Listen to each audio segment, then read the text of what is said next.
Pourquoi ai-je l'impression de tourner en rond dans ma vie? Le cercle invisible, quand la vie semble tourner sans fin.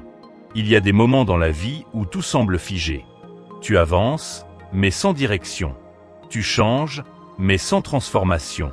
Tu ressens cette impression étrange de tourner en rond, comme si le destin te ramenait toujours au même point. Les mêmes erreurs, les mêmes schémas, les mêmes frustrations. Et alors, une question douloureuse surgit.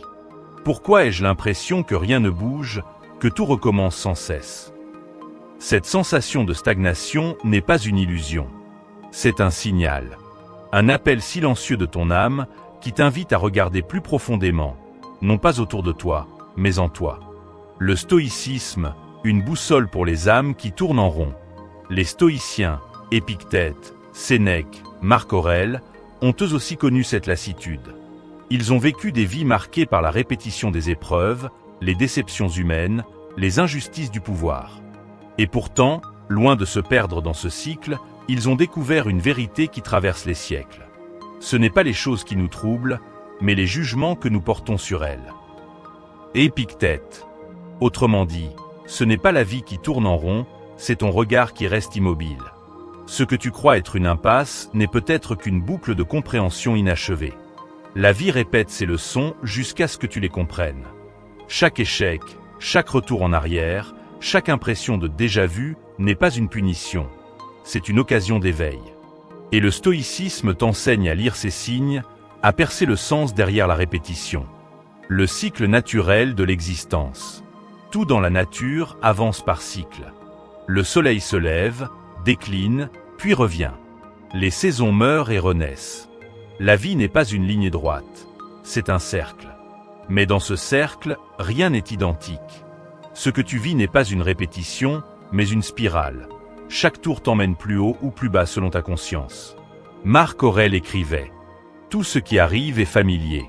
Ce n'est pas la nature des choses qui change, c'est ton regard qui doit évoluer. » Ainsi, lorsque tu crois tourner en rond, c'est peut-être que tu marches dans le bon sens, mais sans la lucidité qui te permettrait de voir la progression subtile.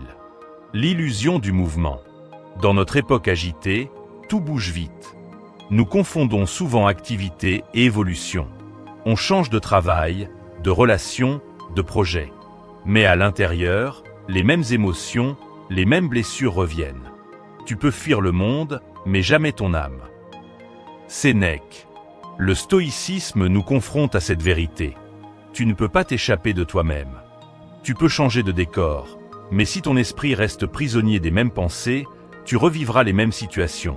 C'est pourquoi beaucoup tournent en rond, parce qu'ils changent les circonstances sans changer leur perception. La roue tourne, mais le centre reste le même. L'immobilité créatrice. Et si ce que tu appelles stagnation n'était pas un blocage, mais une pause initiatique? Dans le stoïcisme, tout ce qui arrive a une raison d'être. Même le silence, même le vide. Rien ne peut arriver à l'homme que la nature ne l'ait préparé à supporter. Marc Aurèle. Parfois, la vie te met dans un cycle répétitif pour te forcer à ralentir, à observer, à comprendre. Tu crois que rien ne bouge, alors qu'en réalité, tout se prépare. Ce n'est pas un échec, c'est une maturation. Le sage stoïcien ne fuit pas ces phases. Il les accueille comme des retraites intérieures où la conscience se décante. C'est dans ces moments de non-progrès, apparent que les plus grandes métamorphoses s'enracinent. Le chemin intérieur. Ce livre est un voyage à travers cette sensation d'immobilité. Il explore pourquoi, malgré nos efforts, nous avons parfois l'impression que tout se répète. Et comment le stoïcisme peut transformer cette frustration en compréhension profonde.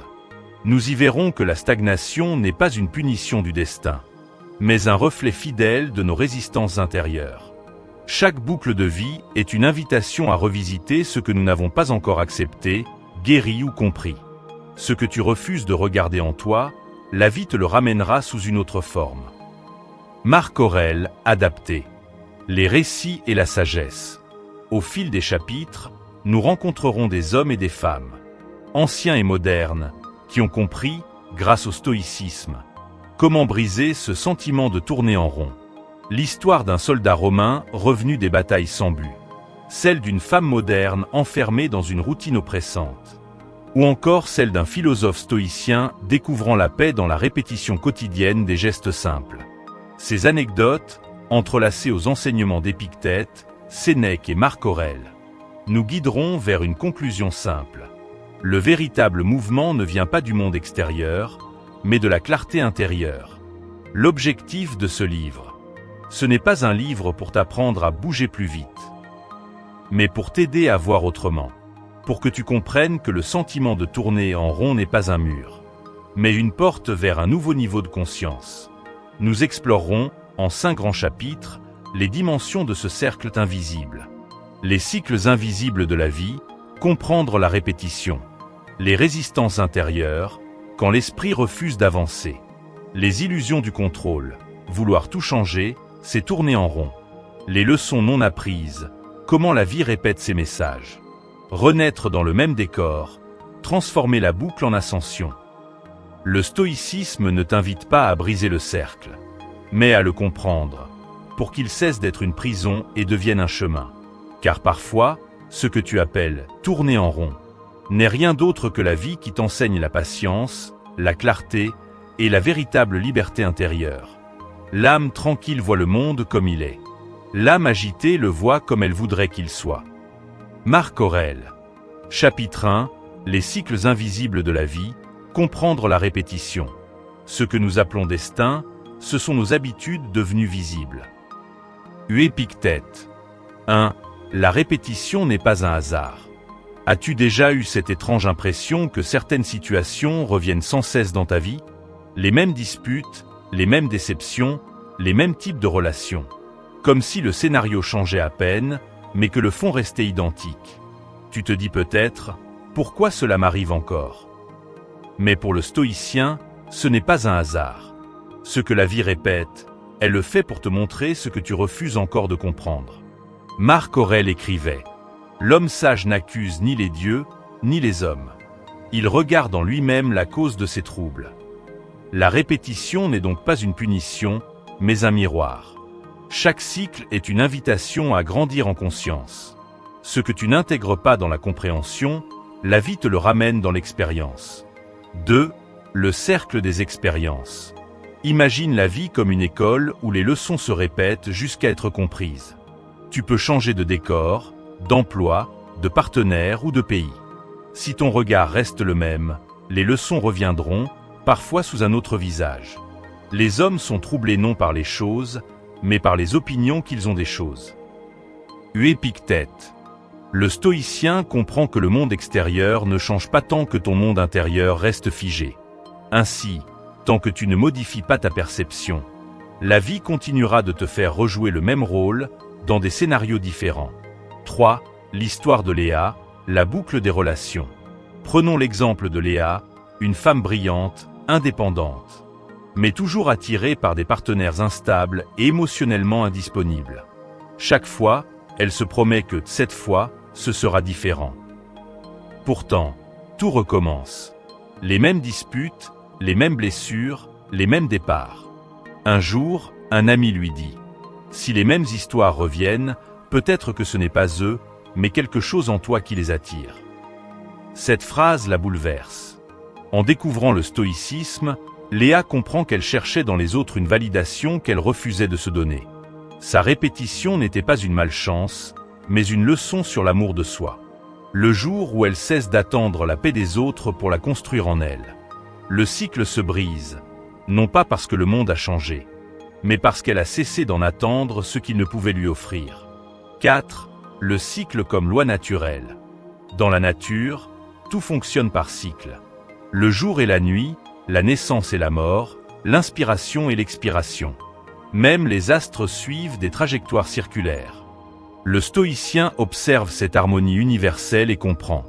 Ce qui revient n'est pas inutile, c'est ce qui assure l'équilibre. La vie, en répétant certaines situations, cherche ton équilibre intérieur.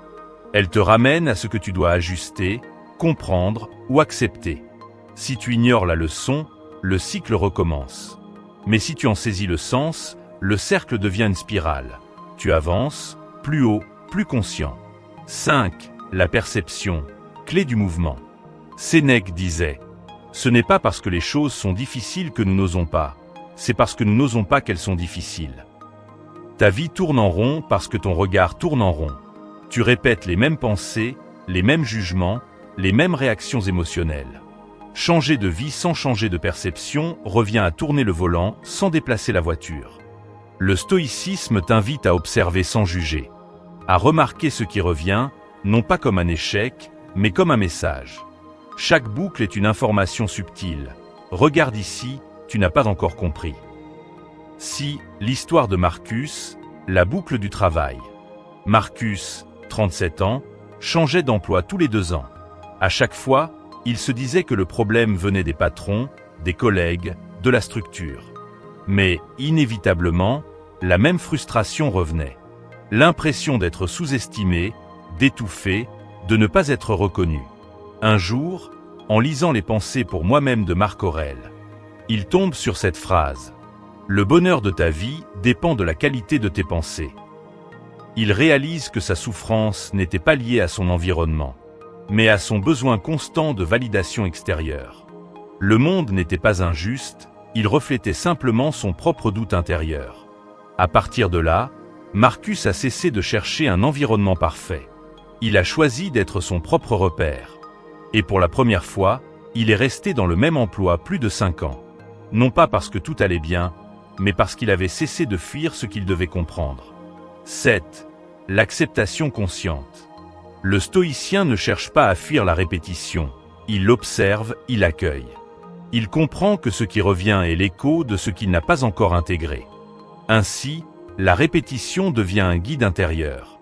Accepte ce qui t'est donné, car cela fait partie du grand ordre du monde. Marc Aurèle. Ce n'est pas une résignation, mais une lucidité. Tant que la leçon n'est pas comprise, elle se représentera. Mais dès que tu l'as saisie, le cycle se transforme en croissance. Oui, le cercle devient spirale. La différence entre une boucle et une spirale, la conscience. Une boucle te ramène au même point. Une spirale t'y ramène, mais à un niveau plus élevé. Chaque répétition peut te faire grandir. Si tu choisis de la regarder non comme une punition, mais comme une formation intérieure. Le monde change par ton exemple, pas par ton opinion. Sénèque. Ainsi, en comprenant tes cycles, tu ne cesses pas de tourner. Tu apprends à danser avec la vie. 9. En résumé. Ce qui se répète dans ta vie n'est pas un hasard, c'est une leçon.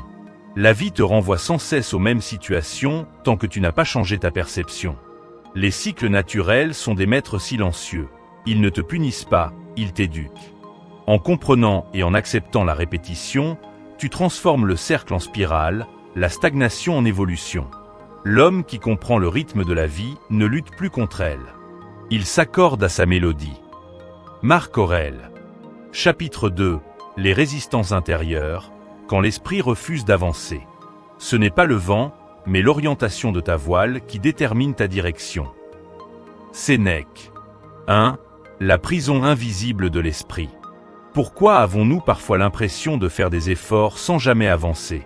Pourquoi, malgré nos lectures, nos réflexions, nos résolutions, tout semble nous ramener au même point? Le stoïcisme répond. Parce que notre esprit résiste à ce qu'il ne comprend pas encore. Cette résistance n'est pas une faiblesse. C'est une tendance naturelle de l'être humain à chercher la sécurité dans l'habitude. Même si la souffrance est inconfortable, elle est familière. Et tout ce qui est familier paraît, paradoxalement, rassurant. Les hommes préfèrent souffrir de ce qu'ils connaissent que de risquer le bonheur qu'ils ignorent. Épictète. Le stoïcien, lui, apprend à voir cette résistance non comme un ennemi, mais comme un signal. Elle indique l'endroit précis où la transformation est nécessaire. 2. La peur du changement. Tout changement, même positif, commence par une perte. Changer, c'est dire adieu à une ancienne version de soi. C'est renoncer à certaines croyances, à certaines illusions, et parfois même à des personnes ou des situations auxquelles on s'était attaché. C'est pourquoi le changement déclenche toujours une résistance intérieure. L'esprit dit « je veux évoluer ». Mais le cœur murmure « et si je me perds en chemin ?» Marc Aurèle écrivait « Ce qui effraie l'homme, ce n'est pas la mort des choses, mais l'idée qu'il s'en fait. » Autrement dit, ce n'est pas le changement qui nous fait peur, mais la perte du contrôle que nous croyons avoir. La peur du changement, c'est la peur du vide. Et pourtant, le vide est nécessaire pour accueillir du nouveau. 3. L'histoire de Julien. La peur de réussir. Julien, 29 ans, rêvait depuis des années de lancer son entreprise. Il avait les compétences, les idées, le réseau, mais jamais le bon moment. Il passait ses journées à se perfectionner, à planifier, à lire des livres sur la réussite. Pourtant, il ne passait pas à l'action. Un jour, un mentor lui dit « Julien, tu n'as pas peur d'échouer. Tu as peur que ça marche. » Cette phrase a résonné comme un coup de tonnerre. Julien comprit qu'il s'était inconsciemment identifié à sa version hésitante de lui-même. Réussir, c'était trahir cette identité. Alors, il sabotait ses propres projets, sans s'en rendre compte. C'est en découvrant le stoïcisme qu'il comprit la clé. Ce qui trouble l'homme, ce n'est pas la réalité, mais le jugement qu'il porte sur elle. Épictète. Julien n'avait pas peur de la réussite. Il craignait seulement le changement de regard qu'elle impliquerait sur lui-même. Lorsqu'il cessa de se définir par son hésitation, il commença enfin à avancer. 4. L'ego, gardien du statu quo. L'ego est ce petit moi intérieur qui veut tout contrôler. Il veut avoir raison, être reconnu, rester en sécurité. Et chaque fois qu'un changement s'annonce, il active toutes ses défenses. Le doute, la procrastination, la peur, la fatigue soudaine. Sénèque nous avertit. Ce n'est pas parce que tu vis longtemps que tu vis pleinement. Beaucoup passent leur vie à hésiter à vivre. L'ego résiste, non pas par malveillance, mais parce qu'il veut préserver une cohérence intérieure. S'il a bâti son identité sur la peur, le manque ou la culpabilité, il fera tout pour que tu restes dans ce territoire connu. Mais le stoïcien apprend à regarder l'ego avec compassion. Il ne le combat pas, il le transcende par la lucidité. Il dit « J'entends ta peur, mais je choisis quand même d'avancer. » 5. Les schémas mentaux, les chaînes invisibles. Nos pensées créent nos émotions, et nos émotions dictent nos actions. Si tes pensées sont enracinées dans la peur, tes décisions le seront aussi. Le stoïcien sait que pour avancer, il faut purifier le regard. Non pas en se forçant à être positif, mais en observant les pensées automatiques qui tournent en boucle. L'âme prend la couleur des pensées qui l'occupent. Marc Aurèle. Chaque fois que tu répètes inconsciemment une croyance limitante, « Je n'y arriverai pas, je ne mérite pas mieux, ce n'est pas le bon moment », tu renforces ton propre mur intérieur. Changer, c'est apprendre à voir ses pensées sans t'y identifier. C'est reconnaître que tu n'es pas ton esprit. Tu es celui qui le regarde fonctionner. Si, l'histoire d'Amira, le poids du passé. Amira avait 42 ans et vivait avec un sentiment constant d'impuissance. Chaque fois qu'une opportunité s'ouvrait, elle trouvait une raison pour la refuser. Elle se disait « ce n'est pas pour moi ». En thérapie, elle découvre que, dans son enfance, son père répétait souvent « ne te fais pas d'illusions, la vie est dure ». Cette phrase était devenue son mantra inconscient. Le stoïcisme lui a appris à distinguer les faits des interprétations. Le fait, son père exprimait sa peur. L'interprétation, elle avait cru que la vie devait forcément être difficile. Les choses ne nous blessent pas, c'est notre opinion qui nous blesse. Épictète. Quand Amira a compris que cette voie n'était pas la sienne, elle a commencé à agir différemment. Sa résistance intérieure n'avait jamais été une faiblesse. C'était la trace d'une vieille croyance qui demandait à être transformée. 7. Accueillir la résistance au lieu de la combattre. Le stoïcien ne lutte pas contre sa résistance. Il l'accueille avec calme, curiosité et discernement.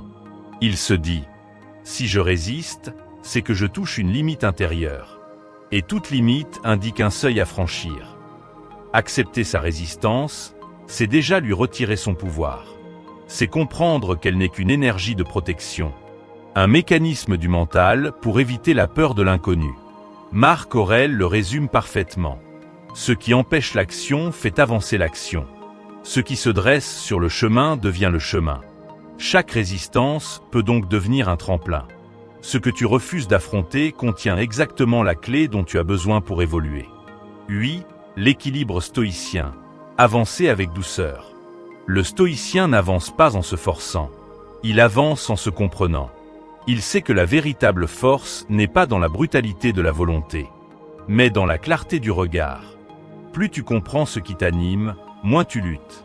Celui qui se domine lui-même est plus puissant que celui qui conquiert une cité. Sénèque. L'évolution devient alors naturelle, fluide, paisible. Car ce n'est plus une bataille contre toi-même, mais un retour vers ton centre. 9. En résumé. La résistance intérieure n'est pas ton ennemi, c'est une force de protection. Elle t'indique les zones où ton ego ou tes croyances ont peur de lâcher prise. Comprendre cette résistance, c'est lui retirer son pouvoir. Chaque peur, chaque blocage est un appel à la conscience. Ce que tu accueilles t'apaise, ce que tu fuis te poursuit. Le plus grand pouvoir de l'homme, c'est de choisir son attitude face à ce qu'il ne peut pas changer. Épictète. Chapitre 3. L'attachement au passé. Comment le souvenir nous emprisonne. Ce qui est passé n'est plus. Ce qui est à venir n'est pas encore. Seul le présent appartient. Marc Aurèle. 1.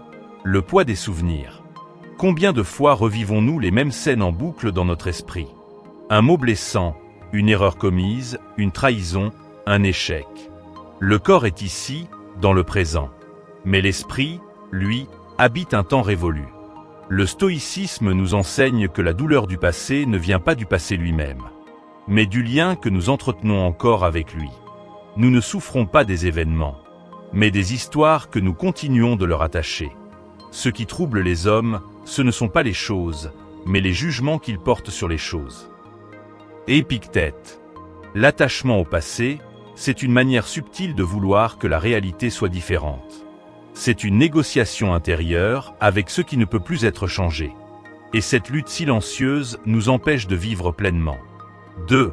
Pourquoi nous restons accrochés? L'esprit humain déteste l'inachevé. Quand une blessure n'a pas reçu de sens, elle reste ouverte. Et le mental tourne autour, encore et encore, pour tenter de la refermer. Mais à force de revisiter les souvenirs, on finit par habiter dans la douleur au lieu de la comprendre. Ce qui est fait ne peut être défait, mais il peut être compris. Sénèque. Nous restons accrochés au passé parce qu'il nous définit. Il donne forme à notre identité. Nos blessures deviennent nos repères, nos regrets deviennent nos histoires. Et si on les laissait partir, qui serions-nous sans elles? Le stoïcisme répond, nous serions enfin libres. 3. L'histoire de Léa, vivre dans le souvenir. Léa, 36 ans, avait perdu son mari dans un accident de voiture. Depuis ce jour, elle vivait dans un monde suspendu. Elle continuait à mettre 2 couverts à table, à lui parler chaque soir avant de dormir, et à revoir sans cesse leurs photos. Quand un ami lui proposa de participer à un groupe de méditation stoïcienne, elle répondit « Je ne veux pas l'oublier ». Mais le stoïcisme ne prêche pas l'oubli. Il enseigne l'acceptation lucide. Lors d'une séance, le guide cita Marc Aurèle. « Ce que tu as aimé ne t'est pas enlevé. Il vit en toi, dans ta capacité à aimer encore. » Ces mots furent une révélation. Léa comprit qu'elle pouvait honorer la mémoire de son mari, sans s'y enfermer. Elle commença à écrire chaque jour une lettre de gratitude, non pour raviver la douleur, mais pour remercier la vie d'avoir connu cet amour. En acceptant que le passé ne revienne pas, elle retrouva la paix du présent. 4. La nostalgie, douce illusion, dure prison. La nostalgie est une émotion trompeuse. Elle parle passé de lumière dorée et le rend plus beau qu'il ne l'a jamais été. Elle nous fait croire que, avant, tout était mieux. Alors qu'en réalité, nous oublions les ombres qui accompagnaient cette époque. Le souvenir embellit ce qu'il ne peut ramener. Sénèque. Le stoïcien reconnaît la nostalgie pour ce qu'elle est. Une résistance subtile à ce qui est. Elle empêche la gratitude du présent. Chaque fois que nous disons « c'était mieux avant », nous tournons le dos à la beauté d'aujourd'hui. La sagesse stoïcienne nous invite à faire le contraire. Honorer le passé, mais vivre ici, maintenant, dans la seule réalité qui existe. 5. Les blessures non digérées. Certaines blessures du passé ne sont pas seulement émotionnelles, elles deviennent mentales. Elles forment des schémas de pensée, des réflexes intérieurs. Un rejet ancien se transforme en peur de l'abandon. Un échec répété devient une prophétie d'incapacité. Et ainsi, le passé s'infiltre dans le présent, déguisé en logique. Mais la sagesse stoïcienne nous apprend à interroger ces pensées. Cette douleur appartient-elle encore à maintenant, ou seulement à mon souvenir? Là se joue la clé de la libération. Comprendre que le passé n'existe plus, sauf dans la mémoire que nous entretenons. Le stoïcien ne nie pas ce qui a été. Il l'intègre, le digère, le transforme en sagesse. Si, l'histoire de Thomas, la rancune transformée. Thomas, 45 ans, avait été trahi par un ami d'enfance. Ils avaient monté une entreprise ensemble. Et l'autre était parti avec tout l'argent. Pendant des années, Thomas revivait cette scène en boucle. Chaque fois qu'il parlait de confiance, la colère remontait. Un jour, un collègue lui offrit un petit livre. Les pensées pour moi-même de Marc Aurèle. Il tomba sur cette phrase. L'homme qui te fait du tort se trompe. Ne le hais pas, car il agit selon son ignorance. Ces mots l'ont désarmé. Il comprit que la rancune le liait davantage que la trahison. Il ne pouvait pas changer le passé, mais il pouvait choisir de ne plus le nourrir. En écrivant une lettre qu'il n'envoya jamais. Thomas exprima sa colère, puis sa compréhension. Ce jour-là, il ressentit pour la première fois depuis longtemps une forme de paix nouvelle, celle du détachement. 7. Le pardon stoïcien. Le pardon, selon les stoïciens, n'est pas un acte moral, mais un acte de liberté intérieure. Ce n'est pas excuser le mal, mais refuser qu'il continue à te posséder. L'injustice commise contre toi ne vaut pas la perte de ta sérénité. Sénèque. Le pardon stoïcien, c'est comprendre que l'autre agit selon sa nature, et que sa faute lui appartient, non à toi. Tu ne pardonnes pas pour effacer l'événement, mais pour reprendre la maîtrise de ton âme. Le passé cesse alors d'être un poids. Il devient une matière de croissance. Oui, le présent, la porte de sortie du passé. Le stoïcien revient toujours à ce point. Le présent est la seule réalité tangible. Tout le reste n'est que pensée. Le passé est un rêve, le futur, une illusion. Le présent seul est ton bien. Marc Aurèle. Chaque fois que tu ressens le poids du passé, reviens à ton souffle, à ton corps, à ton environnement. Observe ce qui est là, maintenant, sans jugement. L'esprit aime se réfugier dans le temps parce que cela lui donne une illusion de contrôle. Mais vivre, c'est accepter de ne rien contrôler, sauf soi-même. 9. Exercice stoïcien, le rituel de libération. Chaque soir, avant de dormir, écris une situation du passé qui te hante encore. Note ce que tu ne peux plus changer. Note ce que tu peux encore apprendre. Dis-toi intérieurement, je rends à la vie ce qui ne m'appartient plus. Puis dors en paix. Cet exercice, pratiqué chaque jour, libère petit à petit les chaînes invisibles qui t'empêchent d'avancer. Dis, en résumé, l'attachement au passé est une résistance à ce qui est. Les souvenirs ne sont pas des faits, mais des interprétations. Accepter le passé, c'est cesser de lui donner le pouvoir de définir ton présent. Le pardon est un acte de souveraineté intérieure. Le présent est le seul lieu où la paix est possible. Ne perds plus ton temps à regretter le passé. Ce temps appartient désormais à la vie, pas à toi. Marc Aurèle. Chapitre 4. Le besoin de contrôle, une illusion qui nous épuise. Ce n'est pas les événements qui nous troublent, mais l'opinion que nous avons d'eux. Épictète. Le besoin de contrôle est une des plus grandes illusions de notre époque. Nous voulons tout maîtriser, notre emploi du temps, nos émotions, nos relations, notre avenir, et même les réactions des autres. Mais cette volonté, si elle n'est pas éclairée, devient une source constante de tension et de frustration. Le stoïcisme, lui, nous apprend à distinguer ce qui dépend de nous de ce qui ne dépend pas de nous, et à trouver la paix dans cette distinction. Car ce n'est pas la perte de contrôle qui nous fait souffrir, mais notre refus d'accepter que nous ne l'avons jamais vraiment eu. 1. Le piège de la maîtrise totale. Depuis l'enfance, on nous a appris que pour réussir, il faut tout prévoir, tout planifier, tout contrôler. Nous avons grandi dans un monde où la sécurité semble venir du contrôle. Pourtant, cette illusion se retourne souvent contre nous. Plus nous essayons de maîtriser la vie, plus elle nous échappe. Marc Aurèle, dans ses Pensées pour moi-même, écrivait « Accepte ce qui t'arrive, car cela t'était destiné depuis le commencement des temps. » Ce n'est pas un appel à la fatalité, mais à la confiance. L'empereur stoïcien, qui commandait des armées et gouvernait un empire, savait mieux que quiconque que tout pouvoir humain est limité. La vraie maîtrise n'est pas celle du monde extérieur, mais celle de soi-même. 2. Quand le contrôle devient une prison. Le besoin de contrôle naît de la peur. Peur de l'inconnu, peur de l'échec, peur du jugement. Et plus cette peur grandit, plus on cherche à enfermer la vie dans un cadre rigide, à tout sécuriser, à tout anticiper. Mais la vie, par nature, échappe au contrôle. L'eau qu'on veut serrer dans la main s'échappe entre les doigts. De même, plus on cherche à dominer le flux de la vie, plus on s'épuise.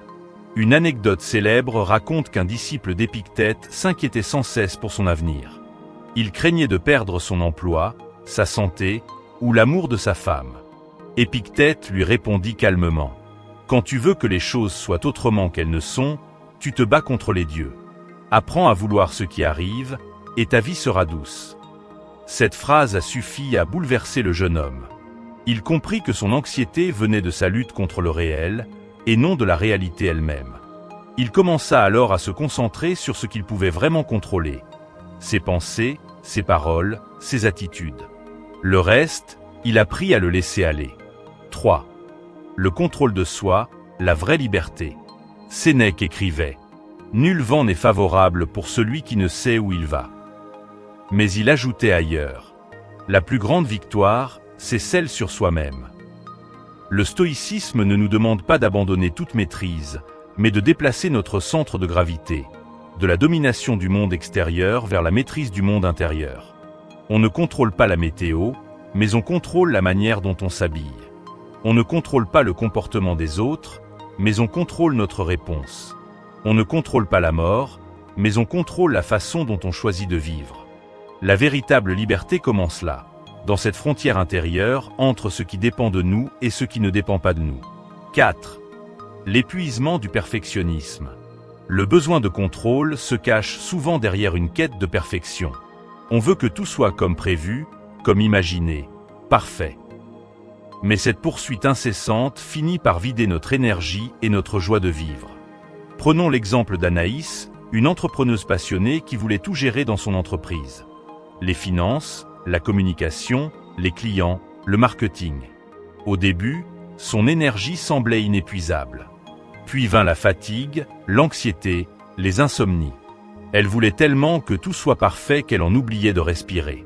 Ce n'est qu'après avoir lu une citation de Marc Aurèle qu'elle eut un déclic. Agis comme si chaque action était la dernière de ta vie. Fais-la avec simplicité, dignité et liberté. Elle comprit alors qu'elle n'avait pas besoin de tout contrôler, mais simplement de bien faire ce qu'elle pouvait, ici et maintenant. Ce changement d'attitude transforma non seulement sa santé mentale, mais aussi ses résultats professionnels. 5. Lâcher prise, ce n'est pas abandonner. Beaucoup confondent le lâcher prise avec l'abandon ou la passivité. Mais le stoïcisme enseigne que lâcher prise, c'est reconnaître ses limites sans renoncer à agir. Épictète disait « Ne cherche pas que les choses arrivent comme tu le veux, mais veux qu'elles arrivent comme elles arrivent. » Autrement dit, cesse de te battre contre le courant. Apprends à naviguer avec lui. Lâcher prise, c'est faire confiance à la vie sans cesser de faire de son mieux. C'est agir pleinement, mais sans attachement aux résultats. C'est un équilibre subtil entre engagement et détachement, l'essence même de la sagesse stoïcienne. 6. Exercice pratique, apprendre à lâcher le contrôle. Exercice 1, la liste du contrôle. Fais 2 colonnes. Dans la première, note ce qui dépend de toi, tes actions, tes pensées, tes décisions. Dans la seconde, note ce qui ne dépend pas de toi, les réactions, les imprévus, le passé. Chaque jour, relis cette liste et concentre ton énergie sur la première colonne. Exercice 2, l'observation du flux. Pendant une journée, observe tout ce qui change autour de toi, la météo, les humeurs, les événements.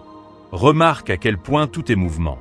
Puis répète intérieurement, je choisis d'être en paix avec ce qui est. 7. La sérénité du lâcher-prise. Accepte ce que tu ne peux changer, change ce que tu peux, et sache distinguer les deux. Prière de la sérénité, inspirée du stoïcisme. Le besoin de contrôle nous épuise parce qu'il nous pousse à combattre la vie elle-même. Mais en apprenant à accepter l'incertitude, on découvre une paix plus profonde, celle de la confiance en la nature des choses. La vie n'est pas un mécanisme à dompter, mais un fleuve à accompagner. Et celui qui cesse de lutter contre le courant finit par découvrir qu'il a toujours été porté. Chapitre 5. L'acceptation active. Transformer ce qui est en sagesse. Ce n'est pas ce qui t'arrive qui compte, mais la manière dont tu y réagis. Épictète. L'acceptation stoïcienne est souvent mal comprise. Beaucoup y voient une forme de résignation, une passivité face au destin. Mais le stoïcisme ne prêche pas l'abandon. Il enseigne l'action juste, enracinée dans une lucidité profonde. Accepter, dans la vision stoïcienne, n'est pas laisser faire, c'est voir clairement et agir à partir de cette clarté. Accepter, c'est transformer ce qui est en sagesse. C'est dire, voilà la réalité telle qu'elle est. Que puis-je en faire de noble, de beau, de courageux? Dans ce chapitre, nous allons explorer comment cette acceptation active peut devenir une source d'énergie, de paix et de croissance. Et comment elle peut littéralement transmuter la douleur en force intérieure. 1. L'acceptation comme puissance intérieure. Le monde extérieur est changeant, mais la faculté d'en juger demeure en notre pouvoir. Marc Aurèle. Quand on ne peut plus changer la situation, il reste à se changer soi-même. C'est là le cœur de l'enseignement stoïcien. Imagine un homme perdu en mer, pris dans une tempête. Il ne peut pas calmer les vents, ni arrêter la pluie. Mais il peut choisir comment tenir la barre. Cette image illustre parfaitement la puissance de l'acceptation. Elle ne nie pas les faits, elle choisit la bonne attitude. Le stoïcien ne se dit jamais « Pourquoi moi ?» Il se demande « Comment puis-je faire de cette épreuve une école de sagesse ?» C'est ainsi que naît la vraie liberté, non dans la suppression de la souffrance, mais dans sa transformation consciente. 2. La sagesse d'Épictète, de l'esclavage à la maîtrise de soi. Aucune figure ne symbolise mieux cette acceptation active qu'Épictète lui-même. Né esclave à Hiérapolis, il fut vendu à Rome, maltraité par son maître, et finit par perdre l'usage d'une jambe à cause de la brutalité d'un supérieur. Mais au lieu de sombrer dans la colère ou la haine, il choisit d'en faire une leçon de maîtrise intérieure. Tu veux être invincible? Ne te bats que pour ce qui dépend de toi. Épictète. Ce qu'il ne pouvait pas changer. Sa condition, son corps, son passé, il l'a accepté. Ce qu'il pouvait changer. Son jugement, sa paix intérieure, sa manière d'être, il l'a cultivé avec une rigueur presque divine. Il enseignait plus tard à ses disciples que la liberté ne réside pas dans les chaînes brisées, mais dans l'âme libre. Son acceptation n'était pas soumission, mais puissance spirituelle. 3. Transformer la douleur en enseignement. La souffrance est le matériau de la vertu. Sénèque. Le stoïcien ne fuit pas la douleur, il la regarde en face. Non pas pour s'y complaire, mais pour y trouver la graine d'une compréhension plus profonde. Prenons l'exemple de Léa, une femme qui, après la perte soudaine de son emploi, s'est sentie dévastée. Pendant des semaines, elle s'est demandé pourquoi la vie l'avait traitée ainsi. Puis, un jour, en lisant une citation de Marc Aurèle, « Ce qui t'arrive était inscrit dans la trame du monde. Ce que tu en feras, voilà ta liberté. » Elle eut une révélation. Elle réalisa qu'elle ne contrôlait pas les circonstances, mais qu'elle pouvait choisir la signification à leur donner. Au lieu de voir cet événement comme une punition, elle décida d'y voir une invitation à redéfinir sa vie. Quelques mois plus tard, elle lança son propre projet, plus aligné avec ses valeurs. Son histoire illustre la puissance de l'acceptation active. Transformer la douleur en direction, le choc en révélation, l'échec en commencement. 4. L'acceptation comme art du présent. Ne trouble pas ton esprit avec l'avenir. Reviens au présent, car c'est là que réside ton pouvoir. Marc Aurèle. L'acceptation n'est pas tournée vers le passé ou l'avenir, mais vers l'instant présent. Tant que l'esprit résiste à ce qui est, il vit dans le regret ou dans la peur. Mais lorsque l'esprit accueille le réel, il retrouve sa puissance d'action. Les stoïciens invitaient à se demander « Que puis-je faire, ici et maintenant, avec ce que j'ai ?» Cette question simple brise les chaînes de l'impuissance. Prenons l'exemple d'un soldat romain cité par Sénèque. Lors d'une bataille, il perdit son bouclier. Beaucoup auraient paniqué ou fui. Lui, reprit l'épée d'un camarade tombé et continua à se battre avec courage. À son retour, Sénèque dit de lui « Il n'a pas regretté son bouclier, il a fait bon usage de sa main. » L'acceptation, c'est cela, utiliser ce qui est, au lieu de pleurer ce qui manque. 5. L'acceptation n'exclut pas l'action. Une erreur fréquente consiste à croire qu'accepter signifie ne plus rien faire. Mais les stoïciens n'étaient pas des moines isolés du monde. Ils étaient des empereurs, des soldats, des enseignants, des citoyens engagés. Ils agissaient avec détermination, mais sans attachement. S'ils échouaient, ils acceptaient le résultat. S'ils réussissaient, ils restaient humbles. Agis en homme de pensée et pense en homme d'action. Marc Aurèle. Cette phrase résume l'essence du stoïcisme. Une sagesse qui ne fuit pas la vie, mais l'habite pleinement. L'acceptation active, c'est reconnaître que l'univers est plus vaste que nous, mais que nous avons toujours un rôle à jouer. Celui de répondre avec sagesse à tout ce qui se présente. 6. Le processus de transformation intérieure. Accepter activement, c'est entrer dans un processus intérieur en 3 étapes. Observer sans juger, voir les faits tels qu'ils sont, sans les colorer de désir ou de peur. Accueillir sans résistance, laisser venir ce qui est, sans fuir ni lutter. Transformer consciemment, faire de chaque événement un enseignement. Ce processus est semblable à la façon dont la nature transforme la matière brute. Le feu affine le métal, la pression forme le diamant, le vent sculpte la montagne.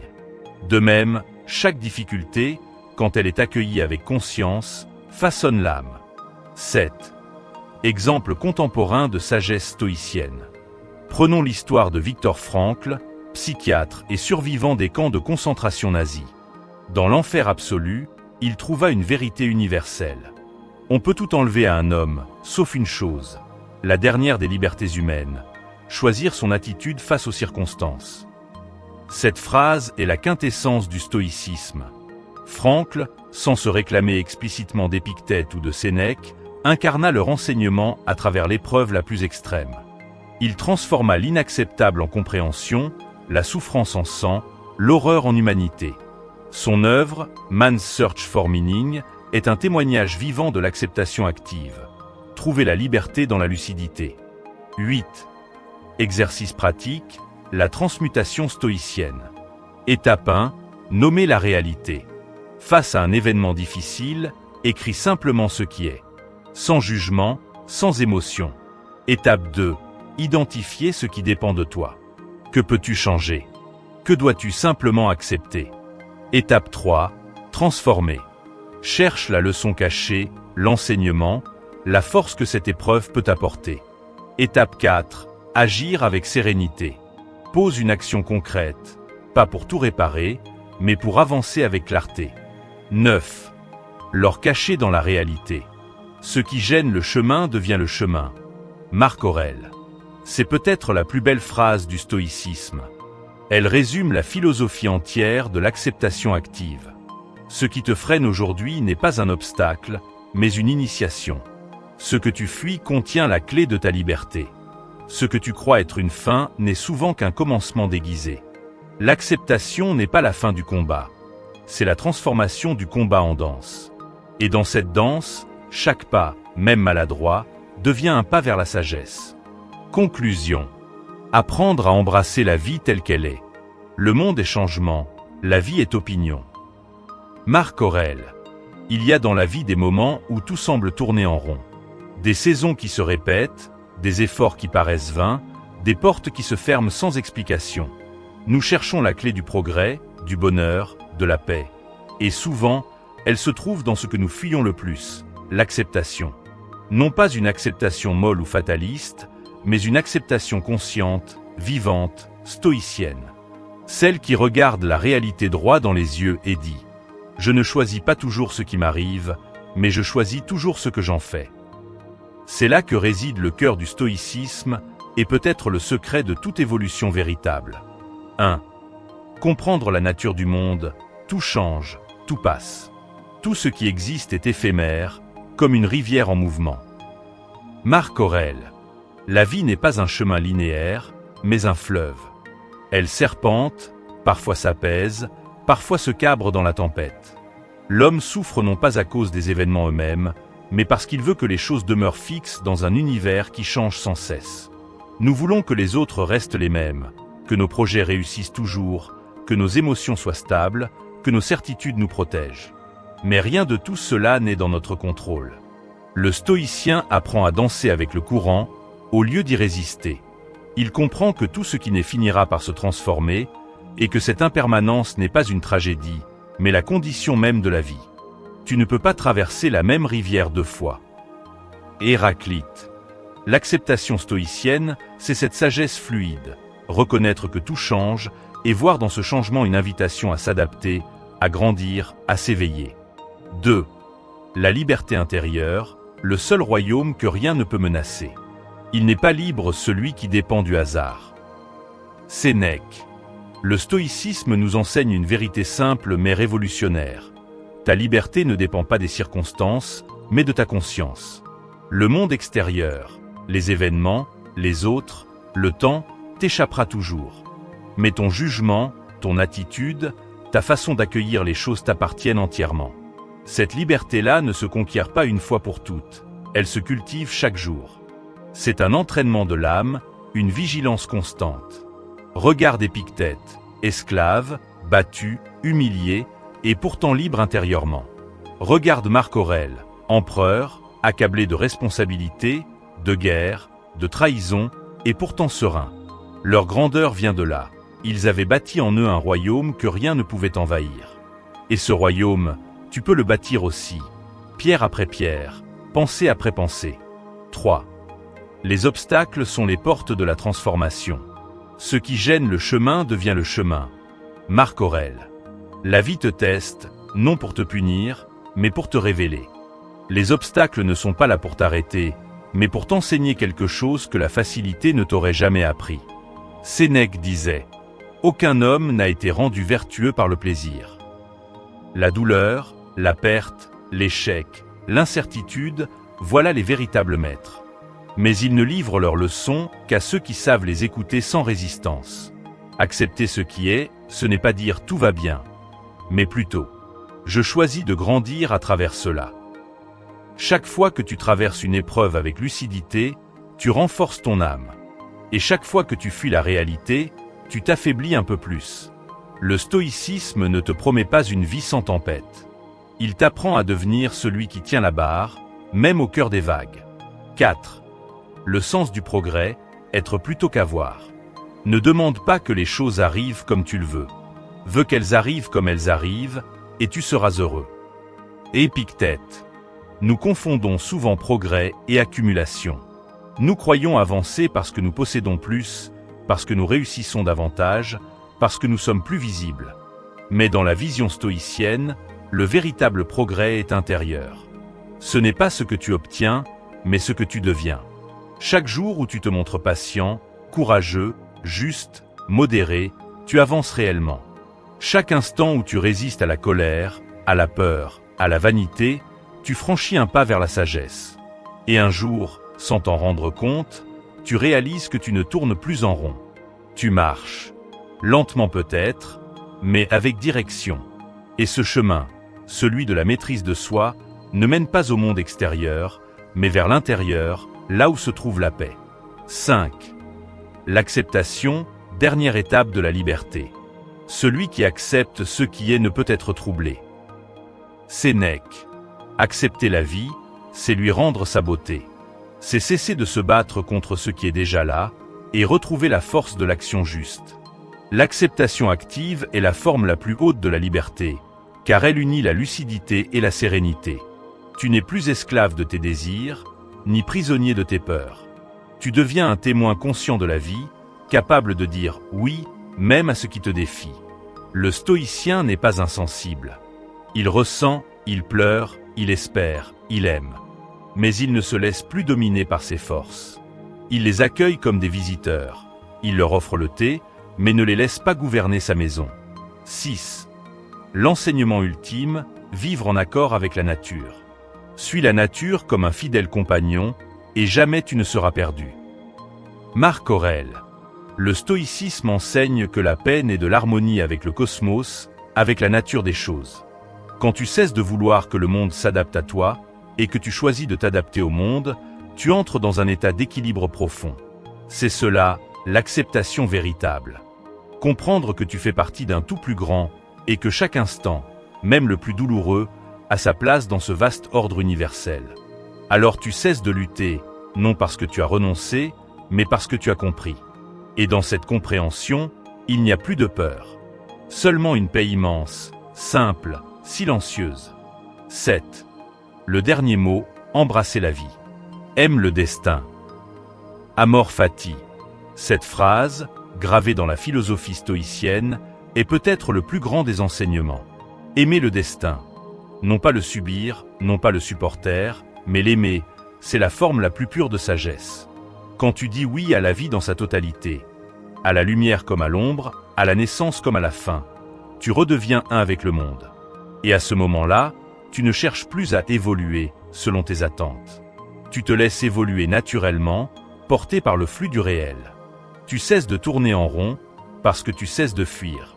Tu avances, enfin, non plus contre la vie, mais avec elle. Épilogue, le cercle devient une spirale. Si tu regardes bien, la vie ne tourne jamais vraiment en rond. Elle répète les mêmes leçons, oui, mais à chaque tour, tu es un peu plus conscient. Ce n'est pas un cercle, c'est une spirale. Et chaque fois que tu acceptes une vérité, que tu cesses de résister, que tu dis oui au réel, tu t'élèves d'un degré. Voilà, peut-être, le véritable sens de l'évolution stoïcienne. Non pas fuir la vie, mais l'embrasser, et, ce faisant, te transformer en profondeur. Accepte ce qui est, laisse aller ce qui était, et confiance en ce qui sera. Marc Aurèle. Abonne-toi dès maintenant pour apprendre à maîtriser tes émotions, affronter les épreuves et cultiver une paix intérieure durable. À la prochaine pour d'autres enseignements.